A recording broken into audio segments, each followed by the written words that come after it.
എല്ലാ ഉദ്യോഗാർത്ഥികൾക്കും LGS level question പേപ്പറിന്റെ 12ാമത്തെ ക്ലാസ്സിലേക്ക് സ്വാഗതം. ഇന്ന് ക്വസ്റ്റ്യൻ പേപ്പറിന്റെ കോഡ് 77/22 ക്വസ്റ്റ്യൻ ആണ്. 2021-26 ഫുൾ എൽജിഎസ് ലെവൽ പ്രിലിംസിന്റെ ക്വസ്റ്റ്യൻ പേപ്പറും മെയിൻസിന്റെ ക്വസ്റ്റ്യൻ പേപ്പറും നിങ്ങളുടെ മുന്നിലേക്ക് എത്തും. ഡെയിലി ക്വസ്റ്റ്യൻ പേപ്പർ ഉണ്ട് കേട്ടോ. ഡെയിലി ഓരോ ക്വസ്റ്റ്യൻ പേപ്പർ എടുത്തിട്ട് നിങ്ങൾ വർക്ക്ഔട്ട് ചെയ്യുക. നല്ല മാർക്ക് നമുക്ക് സ്കോർ ചെയ്യാനായിട്ട് സാധിക്കും. നമ്മുടെ ക്ലാസ്സുകളൊക്കെ ഇഷ്ടപ്പെടുകയാണെങ്കിൽ സബ്സ്ക്രൈബ് ചെയ്ത് സപ്പോർട്ട് ചെയ്യാം, ലൈക്ക് ചെയ്യുക, ഷെയർ ചെയ്യുക. അതുപോലെ തന്നെ നിങ്ങൾ വിലയേറെ കമന്റുകൾ താഴെ പ്രതീക്ഷിക്കുന്നു. നമ്മുടെ ടെലിഗ്രാം ഗ്രൂപ്പിൽ നിന്ന് അംഗമാകുക കേട്ടോ. ക്ലാസ്സിലേക്ക് കിടക്കാം. ക്വസ്റ്റ്യൻ പേപ്പറിൽ നിങ്ങൾ എന്ത് ചെയ്യുക? ഞാൻ പറയുന്നതിന് മുമ്പ് തന്നെ നിങ്ങൾക്ക് ചെയ്യാൻ കഴിയുന്നുണ്ടോ എന്ന് വീഡിയോ പോസ്റ്റ് ചെയ്തിട്ട് ചെയ്ത് നോക്കിയിട്ട് വരണം കേട്ടോ. ഫസ്റ്റ് ക്വസ്റ്റ്യൻ, COVID-19 തടയുന്നതിന്റെ ഭാഗമായി ഇന്ത്യയിൽ ആദ്യമായി കർഫ്യൂ ഏർപ്പെടുത്തിയ സംസ്ഥാനം? പഞ്ചാബിലാണ് ആദ്യമായിട്ട് കർഫ്യൂ ഏർപ്പെടുത്തിയത്. പഞ്ചാബിലാണ്. മനുഷ്യ ശരീരത്തിലെ രക്തവുമായി ബന്ധപ്പെട്ട ശരിയായ പ്രസ്താവനകൾ തിരഞ്ഞെടുക്കുക. രക്തവുമായി ബന്ധപ്പെട്ട ശരിയായിട്ടുള്ള പ്രസ്താവനകൾ തിരഞ്ഞെടുക്കുക. ആൻസർ സി ആണ്. 1ഉം 3ഉമാണ് ശരിയായിട്ടുള്ള പ്രസ്താവന. രക്തകോശങ്ങൾ പ്രധാനമായും 3 തരത്തിൽ കാണപ്പെടുന്നു അല്ലെ. നമുക്കറിയാം WBC, RBC, പ്ലേറ്റ്ലേറ്റ് അല്ലെ. അങ്ങനെ 3 തരത്തിലാണ് രക്തകോശങ്ങൾ കാണപ്പെടുന്നത്. പിന്നെ ഇതാ ഹീമോഗ്ലോബിനിൽ അടങ്ങിയിരിക്കുന്ന മൂലകമാണ് ഇരുമ്പ്. ശരിയായിട്ടുള്ള പ്രസ്താവനയാണ്. അപ്പൊ നമുക്ക് ഇതിലിപ്പോ പെട്ടെന്ന് ഇങ്ങനെ ഒരു ക്വസ്റ്റ്യൻ കിട്ടിയ ആൻസറിലേക്ക്, ഈ ഒരു ക്വസ്റ്റ്യനിൽ എങ്ങനെ ആൻസറിലേക്ക് എത്താം? നമുക്കറിയാം HB കൂടണമെങ്കിൽ നമുക്കറിയാം അയൺ കണ്ടന്റ് വേണമെന്ന് നമുക്കറിയാം അല്ലെ. അപ്പൊ ഇത് 3 എന്നുള്ള ഓപ്ഷൻ എന്താണ്? അറിയാമെങ്കിൽ HBയിൽ എന്തായാലും നമുക്കറിയാം അയണിന്റെ അംശം ഉണ്ടെങ്കിൽ മാത്രമാണ് HB 12 കൂടുള്ളൂ എന്നുള്ളത് അറിയാം അല്ലെ. അത് നമുക്ക് ഓരോ മനുഷ്യ ശരീരത്തിലും എത്ര HB വേണം എന്നുള്ളതൊക്കെ അറിയാം. അപ്പൊ അതുകൊണ്ട് 3 എന്ന ആൻസർ എന്തായാലും ഓപ്ഷനിൽ ഉണ്ടാകണം അല്ലെ. 3 എന്ന ഓപ്ഷൻ എന്തായാലും ആൻസറിൽ ഉണ്ടാകണം. ഇതിലൊന്നും 3 ഇല്ല കണ്ടോ. ആൻസർ ഇതാണ് കണ്ടോ. 1ഉം 3ഉം ശരിയായിട്ടാണ് കേട്ടോ. ഇനി എറിത്രോസൈറ്റ്സ് എന്നത് ശ്വേത രക്താണുക്കൾ അറിയപ്പെട്ടത്. WBC അല്ല, RBC ആണ്. അരുണ രക്താണുക്കളാണ് എറിത്രോസൈറ്റ്സ് എന്ന് അറിയപ്പെടുന്നത് കേട്ടോ.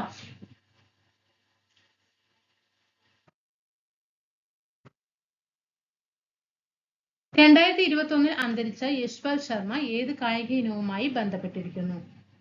ആൻസർ ക്രിക്കറ്റുമായിട്ടാണ് യശ്പാൽ ശർമ്മ ബന്ധപ്പെട്ടിരിക്കുന്നത്. ഇന്ത്യയിലെ ആദ്യത്തെ ട്രാൻസ്ജെൻഡർ ഫുട്ബോൾ ടീം സ്ഥാപിച്ച സംസ്ഥാനം?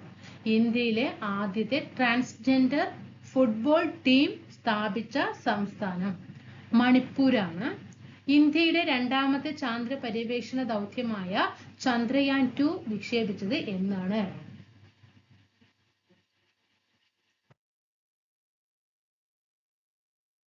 2019 ജൂലൈ മാസം 22. 2022 കേരളത്തിൽ നിന്ന് പത്മശ്രീ അവാർഡ് ലഭിച്ച സാമൂഹ്യ പ്രവർത്തക ആരാണ്? 2022 പത്മശ്രീ അവാർഡ് ലഭിച്ച സാമൂഹ്യ പ്രവർത്തക ആരാണ്? KV റാബിയ ആണ്. കഴിഞ്ഞ ക്വസ്റ്റ്യൻ പേപ്പറിലൊക്കെ നമ്മൾ പത്മശ്രീ പുരസ്കാരം ആർക്കാണ്, പത്മവിഭൂഷൺ ആർക്കാണ്, പത്മഭൂഷൺ ആർക്കൊക്കെ എന്നുള്ളത് നമ്മൾ കഴിഞ്ഞ ക്വസ്റ്റ്യൻ പേപ്പർ എടുത്തപ്പോൾ ചർച്ച ചെയ്തതാണ്. 2 ക്വസ്റ്റ്യൻ പേപ്പറിൽ ഞാനത് ചർച്ച ചെയ്തതാണ്. അതിവിടെ വീണ്ടും ആവർത്തിക്കപ്പെടുന്നില്ല. കാരണം കറണ്ട് അഫെയറിൽ നമ്മൾ കാര്യങ്ങൾ എന്ത് ചെയ്തിട്ടുണ്ട്? അപ്ഡേറ്റ് ചെയ്തിട്ട് പോകുന്നുണ്ട്. കേരളത്തിലെ 2ാമത്തെ മുഖ്യമന്ത്രി, 1ാമത്തെ മുഖ്യമന്ത്രി നമുക്കറിയാം EMS നമ്പൂതിരിപ്പാടാണ്. എങ്കിൽ 2ാമത്തെ മുഖ്യമന്ത്രി ആരാണ്? പട്ടം താണുപിള്ളയാണ്. കൊഴിഞ്ഞ ഇലകൾ ആരുടെ ആത്മകഥയാണ്? കൊഴിഞ്ഞ ഇലകൾ ആരുടെ ആത്മകഥ? ജോസഫ് മുണ്ടശ്ശേരി. നമ്മുടെ കേരളത്തിലെ ആദ്യത്തെ വിദ്യാഭ്യാസ മന്ത്രിയായിരുന്ന ജോസഫ് മുണ്ടശ്ശേരിയുടെ ആത്മകഥയാണ് കൊഴിഞ്ഞ ഇലകൾ. കേരള പാണിനി എന്നറിയപ്പെടുന്നത്? കേരള പാണിനി AR രാജരാജവർമ്മ. 67ാമത് ദേശീയ ചലച്ചിത്ര പുരസ്കാരത്തിലെ മികച്ച ചിത്രം? 67ാമത് ദേശീയ ചലച്ചിത്ര പുരസ്കാരത്തിലെ മികച്ച ചിത്രം മരക്കാർ അറബിക്കടലിന്റെ സിംഹം. ഇന്ത്യയുടെ അക്ഷാംശ സ്ഥാനം? ഇന്ത്യയുടെ അക്ഷാംശ സ്ഥാനം 8°4 നോർത്തിനും 37°6 നോർത്തിനും ഇടയിലാണ്. നോർത്ത് എന്നുള്ളത് നന്നായിട്ട് ശ്രദ്ധിക്കണം. 8°4 നോർത്തും 37°6 നോർത്തും. നമുക്കൊരു കാര്യം ചെയ്യാം. നമുക്ക് കറണ്ട് അഫെയറിൽ എന്ത് ചെയ്യാം? ദേശീയ ചലച്ചിത്ര പുരസ്കാരം ഒന്ന് അപ്ഡേറ്റ് ചെയ്തിട്ട് പഠിക്കാം. 71ാമത് ദേശീയ ചലച്ചിത്ര പുരസ്കാരം 2025 പഠിച്ചു വെക്കണം. ഓക്കെ, നമുക്ക് അതില് 71ാമത്തേതാണ്. നമ്മൾ നേരത്തെ ക്വസ്റ്റ്യൻ പേപ്പറിൽ കണ്ടു അല്ലെ. ക്വസ്റ്റ്യൻ പേപ്പർ നമ്മൾ എങ്ങനെയാ കണ്ടത്?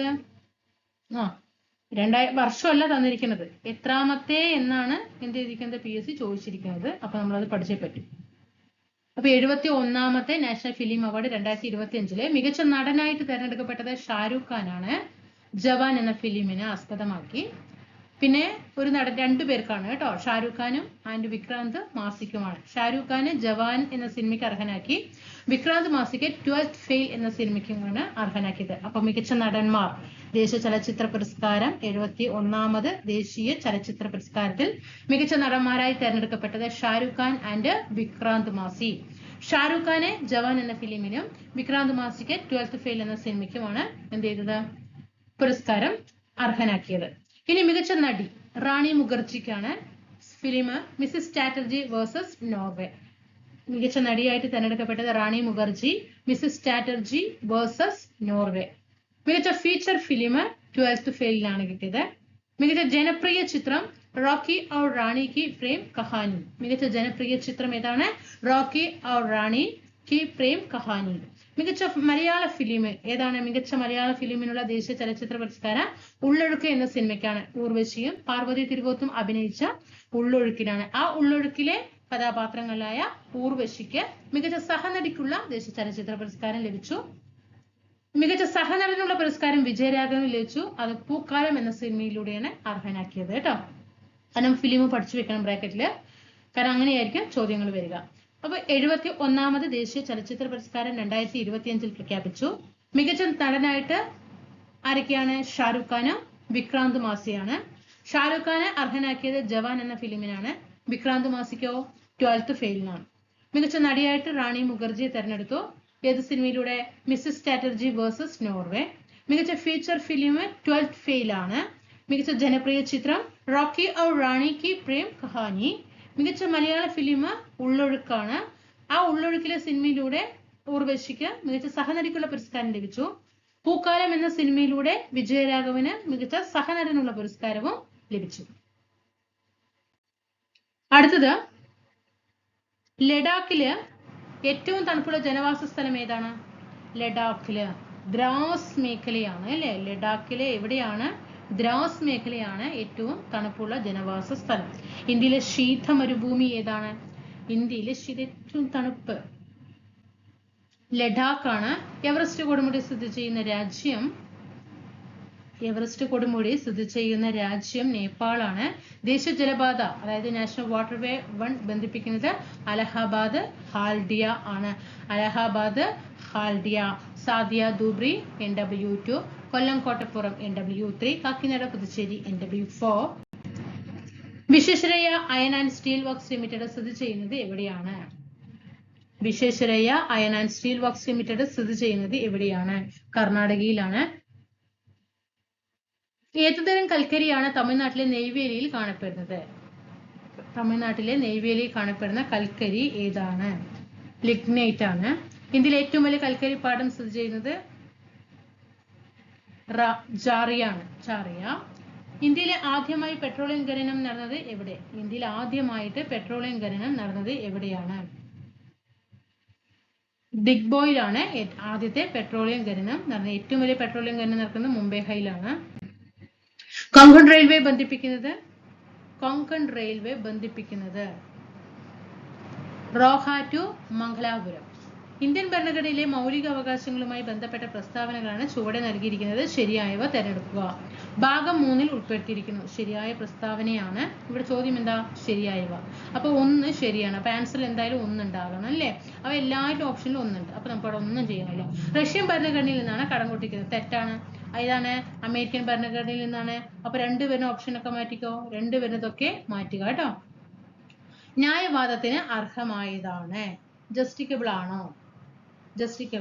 നോൺ ജസ്റ്റിക്കബിൾ ആണോ? മൗലിക അവകാശം എന്ന് പറയുന്നത് എന്താണ്? ജസ്റ്റിക്കബിൾ ആണ് അല്ലെ. ന്യായവാദത്തിന് അർഹമായതാണ്. ഓപ്ഷൻ എന്തായാലും 3 വേണം. അപ്പൊ ഇത് തെറ്റി. ഇനി സ്വത്തവകാശത്തെ ഒഴിവാക്കി. ശരിയാണ്. സ്വത്തവകാശത്തെ എന്ത് ചെയ്തു? മൗലികാവകാശങ്ങളിൽ നിന്ന് ഒഴിവാക്കി. അപ്പൊ ഇവിടെ ആൻസർ ഏതാണ് വരിക?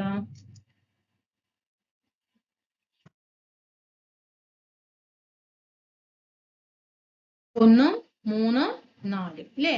1, 3, 4. മൗലിക കടമകളിൽ ഉൾപ്പെടാത്തവ ഏത്?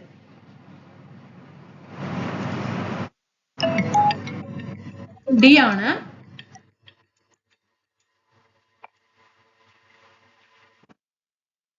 മൗലിക കടമകളിൽ ഉൾപ്പെടാത്തത് ഡി ആണ്. 3ഉം 4ഉം കേട്ടോ. 3ഉം 4ഉം മൗലിക കടമകളിൽ ഉൾപ്പെടില്ല. തുല്യമായ ജോലിക്ക് സ്ത്രീകൾക്കും പുരുഷന്മാർക്കും തുല്യവേതനം, ഇതൊക്കെ ഡയറക്റ്റീവ് പ്രിൻസിപ്പിൾ, മാർഗനിർദ്ദേശക തത്വങ്ങളിൽ വരുന്നതാണ്. അന്താരാഷ്ട്ര സമാധാനവും സുരക്ഷിതത്വവും ഉറപ്പുവരുത്തുക എന്നുള്ളത് ഡയറക്റ്റീവ് പ്രിൻസിപ്പിൾ ഇന്ത്യൻ ഭരണഘടനയിലെ ഏതിലാണ്? മാർഗനിർദ്ദേശക തത്വങ്ങളിൽ വരുന്നതാണ്. അപ്പൊ ഇത് 1ഉം 2ഉമാണ് ആൻസർ അല്ലേ? ഇവിടെ ചോദ്യം ഏതാ? ഉൾപ്പെടാത്തവ എന്ന് ചോദിച്ചപ്പോഴാണ് 3ഉം 4ഉം കൊടുത്തത്. അപ്പൊ ഇത് രണ്ടെണ്ണം ഏതിൽ വരും? മൗലിക കടമകളിൽ വരും. വായിച്ചു നോക്കാം. ഇന്ത്യയുടെ പരമാധികാരവും ഐക്യവും അഖണ്ഡതയും നിലനിർത്തുകയും സംരക്ഷിക്കുകയും ചെയ്യുന്നു. പൊതുമുതൽ പരിരക്ഷിക്കുകയും ഹിംസ വർജിക്കുകയും ചെയ്യുക. ശരിയായ പ്രസ്താവന 23ാമത്തെ ചോദ്യം സി ആണ്. ജദുനാഥ് ഭട്ടാചാര്യയാണ് വന്ദേമാതരത്തിന് സംഗീത സംവിധാനം നിർവഹിച്ചിരിക്കുന്നത്. പഠിച്ചു വെക്കണം കേട്ടോ. ജദുനാഥ് ഭട്ടാചാര്യയാണ് വന്ദേമാതരത്തിന് സംഗീത സംവിധാനം നിർവഹിച്ചിരിക്കുന്നത്. അതാണ് ശരിയായിട്ടുള്ള പ്രസ്താവന. ബങ്കിം ചന്ദ്ര ചാറ്റർജി ബംഗാളി ഭാഷയിലാണ്. ബങ്കിം ചന്ദ്ര ചാറ്റർജി ബംഗാളി ഭാഷയിൽ രചിച്ച ദേശഭക്തി ഗാനമാണ് വന്ദേമാതരം. ഓക്കെ. ബങ്കിം ചന്ദ്ര ചാറ്റർജിയുടെ ഏത് നോവലിനെ ആസ്പദമാക്കിയിട്ടാണ് വന്ദേമാതരം എഴുതിക്കുന്നത്? ആനന്ദമഠം എന്ന നോവലിനെ ആസ്പദമാക്കിയിട്ടാണ് അല്ലെ? ആനന്ദമഠം എന്ന നോവലിനെ ആസ്പദമാക്കിയിട്ടാണ്. വിദ്യാഭ്യാസത്തിനുള്ള അവകാശവുമായി ബന്ധപ്പെട്ട പ്രസ്താവനകളിൽ ശരിയല്ലാത്തവ കണ്ടെത്തുക. ശരിയല്ലാത്തത് 1 മാത്രമാണ്. 76ാം ഭരണഘടനാ ഭേദഗതിയല്ല, 86ാം ഭരണഘടനാ ഭേദഗതിയിലൂടെയാണ് മൗലികാവകാശങ്ങളിൽ വിദ്യാഭ്യാസ അവകാശം ഉൾപ്പെടുത്തിയിരിക്കുന്നത്. ഇന്ത്യൻ ഭരണഘടനയിലെ വകുപ്പ് 21A ഉൾപ്പെടുത്തി 6 വയസ്സ് മുതൽ 14 വയസ്സ് വരെ നിർബന്ധിതവും സൗജന്യമായ വിദ്യാഭ്യാസം. ഇതൊക്കെ എന്താണ്? വിദ്യാഭ്യാസ അവകാശവുമായി ബന്ധപ്പെട്ടതാണ്. 76അല്ല 86. ദേശീയ മനുഷ്യാവകാശ കമ്മീഷനുമായി ബന്ധപ്പെട്ട പ്രസ്താവനകൾ ഏതെല്ലാം? 1ഉം 3ഉമാണ്. 1993 ഒക്ടോബർ 12 നിലവിൽ വന്നു. ശരിയാണ്. പിന്നെ ചെയർമാനെ നിയമിക്കുന്നത് ഇന്ത്യൻ പ്രസിഡന്റ് ആണ്. ശരിയായ പ്രസ്താവന. അധ്യക്ഷൻ ഹൈക്കോടതി മുൻ ചീഫ് ജസ്റ്റിസ് ആയിരിക്കണം എന്നൊരു തെറ്റായ പ്രസ്താവനയാണ് കേട്ടോ. ഇതെല്ലാം മനുഷ്യാവകാശ കമ്മീഷൻ എന്നൊക്കെ പറയുമ്പോൾ സുപ്രീം കോടതിയിലേക്ക് എത്തും കേട്ടോ. ഹൈക്കോടതിയായിട്ട് ബന്ധപ്പെട്ടിട്ടല്ല വരുന്നത്, സുപ്രീം കോടതിയായി ബന്ധപ്പെട്ടിട്ടായിരിക്കണം ചെയർമാൻ പദവിയൊക്കെ വഹിക്കേണ്ടത്. ഇന്ത്യൻ ദേശീയ പതാകയുമായി ബന്ധപ്പെട്ട പ്രസ്താവനകളിൽ ശരിയായവ ഏതെല്ലാം? ദേശീയ പതാകയുമായി ബന്ധപ്പെട്ട പ്രസ്താവനകളിൽ ശരിയായത് ആൻസർ എ ആണ്. 1ഉം 2ഉം 4. 1, 2, 4. തിരശ്ചീനമായി മുകളിൽ കുങ്കുമനിറം, നടുക്ക് വെള്ള, താഴെ പച്ച. ശരിയാണ്. 2002 ഇന്ത്യൻ പതാക നിയമത്തിൽ 3 ഭാഗങ്ങളുണ്ട്. പഠിക്കണം കേട്ടോ. ഇത് പഠിക്കണേ. ഒരുപാട് പ്രാവശ്യം ഈ ചോദ്യം വന്നിട്ടുണ്ട്. ദേശീയ പതാക 2002 ഇന്ത്യൻ പതാക നിയമത്തിൽ 3 ഭാഗങ്ങളുണ്ട്. അപ്പൊ നമുക്ക് ചിലപ്പോൾ എക്സാം ഹാൾ എന്ത് ചെയ്യും? കൺഫ്യൂഷൻ വരും. അന്ന് ഞാൻ എത്ര ഭാഗമാണ് പഠിച്ചത് എന്ന് പറയും. അപ്പൊ നമ്മളിവിടെ 3 കളറല്ലേ പഠിക്കുന്നത്? കുങ്കുമ നിറം, വെള്ള നിറം, പച്ച നിറം. 3 നിറമല്ലേ പഠിക്കുന്നത്? ആ നിറം ആലോചിച്ചാൽ മതി. 3 കളറല്ലേ? ആ 3 നിറം ഭാഗങ്ങൾ തന്നെയാണ് നമ്മൾ പഠിക്കുന്നത്. ഇനി ഖാദി വികസന ഗ്രാമീണ വ്യവസായ കാര്യാന്വേഷണ സമിതിയാണ് നിർമ്മാണശാലകൾക്ക് അനുമതി നൽകുന്നത്. ശരിയായ പ്രസ്താവന. ദേശീയ ഗാനവുമായി ബന്ധപ്പെട്ട പ്രസ്താവനകളിൽ ശരി അല്ലാത്തത് ഏത്? ശരിയല്ലാത്തത് എ ആണ്. 1, 3, 4 ശരിയല്ലാത്ത പ്രസ്താവനയാണ്.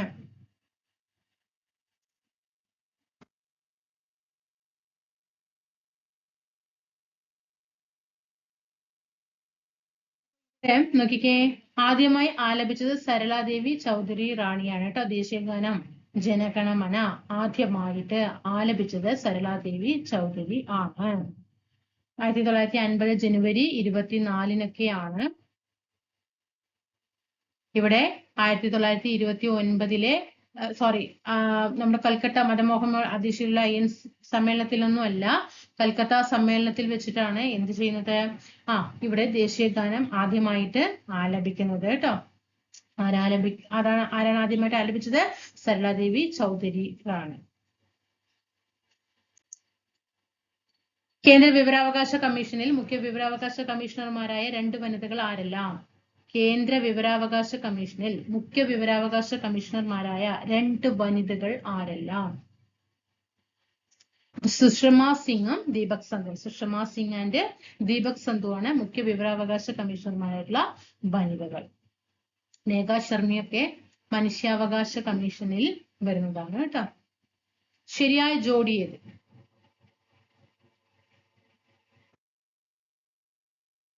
എല്ലാം ശരിയാണ്.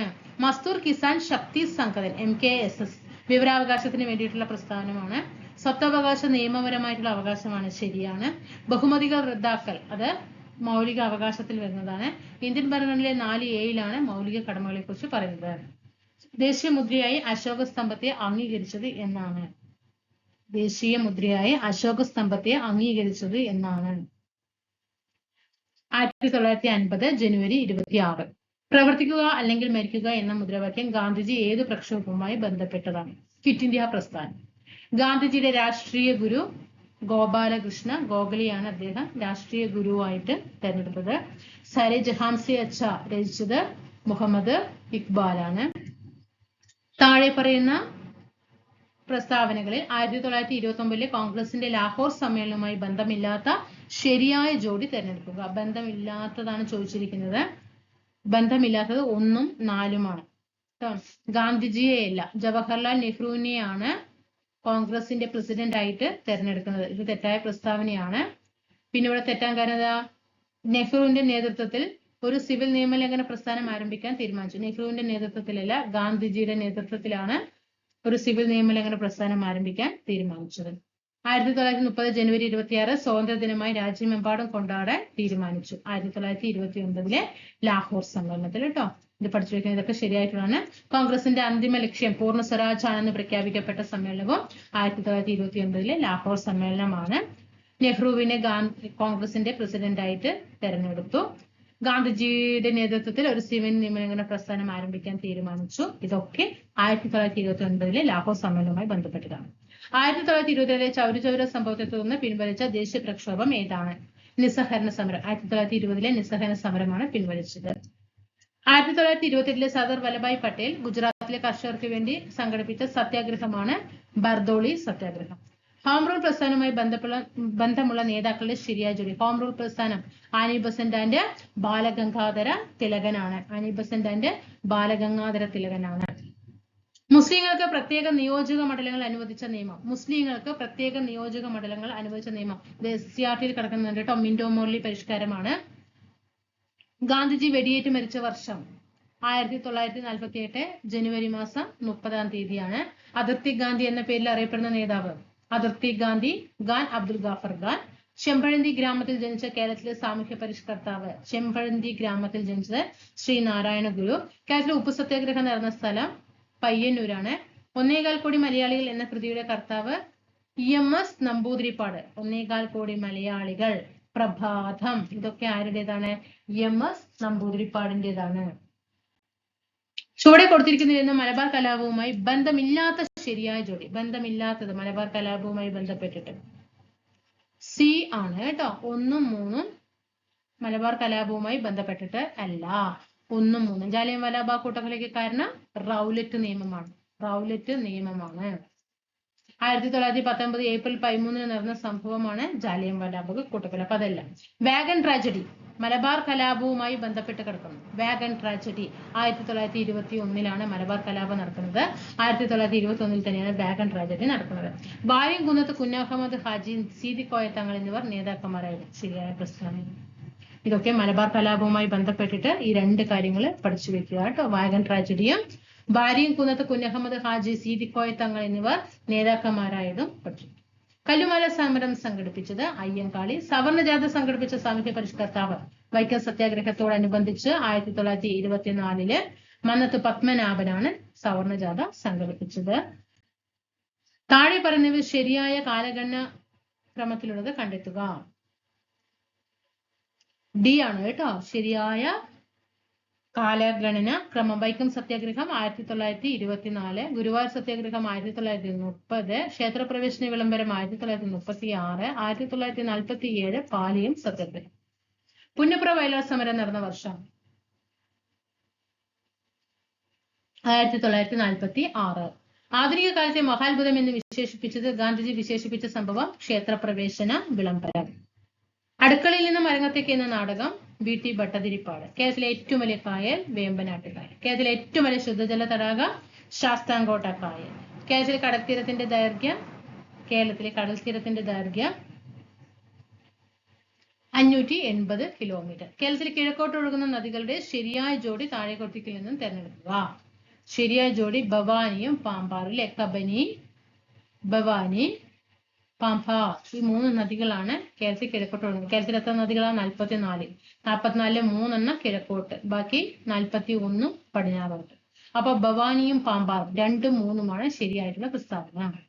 ആദ്യത്തെ റെയിൽപാത കേരളത്തിൽ പ്രവർത്തനം ആരംഭിച്ചത് 1861 മാർച്ച് മാസം 12-ാം തീയതിയാണ്. 1861 മാർച്ച് 12. കേരളത്തിലെ കൂർഗുമായി ബന്ധിപ്പിക്കുന്ന ചുരം പേരമ്പാടി ചുരം. മാമാങ്കം നടന്ന തിരുനാവായ ഏത് നദിയുടെ തീരത്താ? മാമാങ്കം നടന്നത് ഭാരതപ്പുഴയുടെ തീരത്താണ്. യവനപ്രിയ എന്നറിയപ്പെടുന്ന സുഗന്ധദ്രവ്യം കുരുമുളകാണ്. പൂർണ്ണമായും മലയാള ഭാഷയിൽ അച്ചടിക്കപ്പെട്ട ആദ്യത്തെ പുസ്തകമാണ് സംക്ഷേപ വേദാർത്ഥം. പി ആർ ശ്രീജേഷ് താഴെ പറയുന്നവയിൽ ഏത് കായിക ഇനവുമായിട്ട് ബന്ധപ്പെട്ടിരിക്കുന്നു? പി ആർ ശ്രീജേഷ് ഏതാണ്? ഹോക്കിയാണ് അല്ലെ. വാരിയിലെ ആകെ അസ്ഥി 24. ഇതൊക്കെ നമ്മൾ കഴിഞ്ഞ ക്വസ്റ്റ്യൻ പേപ്പറിൽ 4-5 ക്വസ്റ്റ്യൻ പേപ്പറിൽ ഈ ക്വസ്റ്റ്യൻസ് ഉണ്ട്. അതാണ് ഞാൻ കുറച്ച് സ്പീഡ് വായിച്ചപ്പോൾ ഈ പറഞ്ഞതൊക്കെ അതിലുണ്ട്. വാരിയിലെ ആകെ അസ്ഥി 24. ഹൃദയമിടിപ്പ് അറിയാനുള്ള ഉപകരണമായ സ്റ്റെതസ്കോപ്പ് ആദ്യമായിട്ട് നിർമ്മിച്ചത് റെനെ ലെനക്കാണ് കേട്ടോ. സ്റ്റെതസ്കോപ്പ് നിർമ്മിച്ചത് റെനെ ലെനക്ക്. പൂർണ്ണ ശയ്യാവലംബരായവരെ പരിചരിക്കുന്നവർക്ക് പ്രതിമാസ ധനസഹായം നൽകുന്ന കേരളത്തിലെ ആരോഗ്യക്ഷേമ പദ്ധതി, അതായത് ഒന്നിനും എണിക്കാൻ പോലും വയ്യാത്തവരെ പരിചരിക്കുന്നവർക്ക് പ്രതിമാസം ധനസഹായം നൽകുന്ന കേരള ആരോഗ്യക്ഷേമ പദ്ധതിയാണ് ആശ്വാസ കിരൺ. ജീവകം സിയുടെ അപര്യാപ്തത മൂലമുണ്ടാകുന്ന രോഗമാണ് സ്കർവി. താഴെ കൊടുത്തിരിക്കുന്നവയിൽ ഈച്ച മുഖേന പകരുന്ന രോഗം കോളറ. ആഗോളതാപനത്തിന് കാരണം അല്ലാത്ത വാതകം നൈട്രജൻ ആണ്. കാരണം ആഗോളതാപനത്തിന് കാരണമാകുന്ന വാതകങ്ങളാണ് methane, nitrous oxide, carbon dioxide. 3ഉം പഠിച്ചു വെച്ചോ. വെരി വെരി ഇമ്പോർട്ടന്റ് ആണ്. ആഗോളതാപനത്തിന് കാരണമാകുന്ന വാതകമാണ് methane, nitrous oxide, carbon dioxide, ozone, ഇതൊക്കെ വരും. കിരൺ, അർക്ക, സൽകീർത്തി എന്നിവ ഏത് വിളിയുടെ സങ്കര ഇനമാണ്? കിരൺ, അർക്ക, സൽകീർത്തി, ആനക്കൊമ്പൻ, ഇതൊക്കെ വെണ്ടിയുടെ ഇനങ്ങളാണ്. Indian institute of spices research സ്ഥിതി ചെയ്യുന്നത് കോഴിക്കോട്. പരിസ്ഥിതി പ്രശ്നങ്ങളെ സംബന്ധിച്ച ശാസ്ത്രീയ പഠനം നടത്തുന്നതിനായിട്ട് തുടങ്ങിയ centre for science and environment എന്ന പ്രസ്ഥാനം ആരംഭിച്ചത്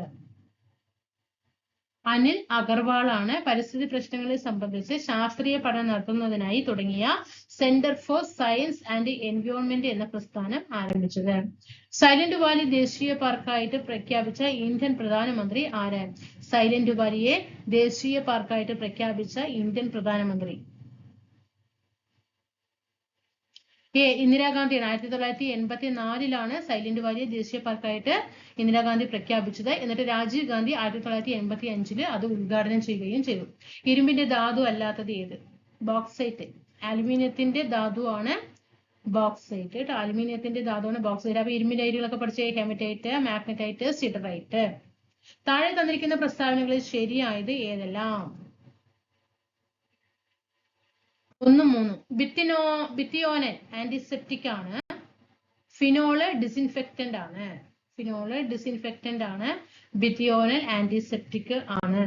ഒരു ഓർബിറ്റിൽ ഉൾക്കൊള്ളാവുന്ന പരമാവധി ഇലക്ട്രോണിന്റെ എണ്ണം 2n² ആണ്. ആധുനിക ആവർത്തിക പട്ടികയുമായി ബന്ധപ്പെട്ട് ശരിയല്ലാത്തത് ആയത്? മോഡേൺ പീരിയോഡിക് ടേബിളുമായിട്ട് ബന്ധപ്പെട്ടിട്ട് ആധുനിക ആവർത്തന പട്ടികയുമായി ബന്ധപ്പെട്ട് ശരി അല്ലാത്തത് ഏത് അല്ലെങ്കിൽ ഏതെല്ലാം ആണ്? ആൻസർ ഈസ് ബി ആണ്. 2ഉം 4ഉം ശരിയല്ല. ആധുനിക ആവർത്തന പട്ടികയുടെ ഉപജ്ഞാതാവ് എന്ന് പറയുന്നത് മെൻഡലേവ് ആണ്. തെറ്റായ പ്രസ്താവനയാണ്. മെൻഡലേവ് അല്ല, ഹെൻറി മോസ്ലി ആണ് കേട്ടോ. മോസ്ലി ആണ് ആധുനിക ആവർത്തന പട്ടികയുടെ പിതാവ്. ആധുനിക ആവർത്തന പട്ടികയിൽ മൂലകങ്ങളെ അറ്റോമിക മാസിന്റെ ആരോഹണ ക്രമത്തിൽ വിന്യസിച്ചിരിക്കുന്നു. അറ്റോമിക മാസിന്റെ അല്ല, അറ്റോമിക നമ്പറിന്റെ അടിസ്ഥാനത്തിലാണ് കേട്ടോ. ആധുനിക ആവർത്തന പട്ടികയിൽ മൂലകങ്ങളെ അറ്റോമിക നമ്പറിന്റെ ആരോഹണ ക്രമത്തിലാണ് വിന്യസിച്ചിരിക്കുന്നത്. പിന്നെ എന്താണ്? ആധുനിക ആവർത്തന പട്ടികയുടെ പിതാവ് ഹെൻറി മോസ്ലി ആണ്. അതാണ് അവിടെ തെറ്റാൻ കാരണം. ഇവിടെ മെൻഡലേവ് കൊടുത്തു, ഇവിടെ ഇത് കേട്ടോ. അപ്പൊ നമുക്ക് ഒരു കാര്യം ചെയ്യാം. ഈ 4 ഓപ്ഷന് ആധുനിക ആവർത്തന പട്ടികയുമായി ബന്ധപ്പെട്ടതാണ്. അതിൽ ഒന്നാമത് പഠിച്ചോ, ആധുനിക ആവർത്തന പട്ടികയുടെ ഉപജ്ഞാതാവ് മോസ്ലി ആണ്. 1. പിന്നെ ആധുനിക ആവർത്തന പട്ടികയിൽ മൂലകങ്ങളെ അറ്റോമിക നമ്പറിന്റെ ആരോഹണ ക്രമത്തിൽ വിന്യസിച്ചിരിക്കുന്നു. ശരിയാണ്. ആധുനിക ആവർത്തന പട്ടികയിൽ മൂലകങ്ങളെ അറ്റോമിക നമ്പറിന്റെ ആരോഹണ ക്രമത്തിൽ വിന്യസിച്ചിരിക്കുന്നു. ശരിയായ പ്രസ്താവന. ഇനി ജലം, ഹൈഡ്രജൻ പെറോക്സൈഡ് ഈ രണ്ട് സംയുക്തങ്ങളിലെ ഓക്സിജന്റെ ഓക്സീകരണാവസ്ഥയുടെ തുക എത്ര? -3 ആണ്. ബലത്തിന്റെ യൂണിറ്റ് ആണ് ന്യൂട്ടൺ. ബലത്തിന്റെ യൂണിറ്റ് ന്യൂട്ടൺ ആണ്. ഭൂമിയുടെ ഏറ്റവും അടുത്ത് സ്ഥിതി ചെയ്യുന്ന നക്ഷത്രം ഏതാണ്? ഭൂമിയുടെ ഏറ്റവും അടുത്ത് സ്ഥിതി ചെയ്യുന്ന നക്ഷത്രം സൂര്യനാണ്. മാധ്യമത്തിന്റെ സഹായമില്ലാതെ താപം ഒരിടത്തു നിന്നും മറ്റൊരിടത്തേക്ക് പ്രവഹിക്കുന്ന രീതി. മാധ്യമത്തിന്റെ സഹായമില്ലാതെ താപം ഒരിടത്തു നിന്നും പ്രവഹിക്കുന്ന രീതി വികിരണമാണ്. താഴെ കൊടുത്തിരിക്കുന്ന ചലനങ്ങളിൽ ദോലന ചലനം അല്ലാത്തത് ഏത്? ഈ ചാലനം ഖരപദാർത്ഥങ്ങളിൽ നടക്കുന്ന ഒരു താപ പ്രേഷണ രീതിയാണ് കേട്ടോ. ഖരപദാർത്ഥങ്ങളിൽ നടക്കുന്നതാണ്. ഇതെല്ലാം സംവഹനവും വികിരണവും ഒക്കെ വാതകങ്ങളിലാണ്. താഴെ കൊടുത്തിരിക്കുന്ന ചലനങ്ങളിൽ ദോലന ചലനം അല്ലാത്തത് ഏത്?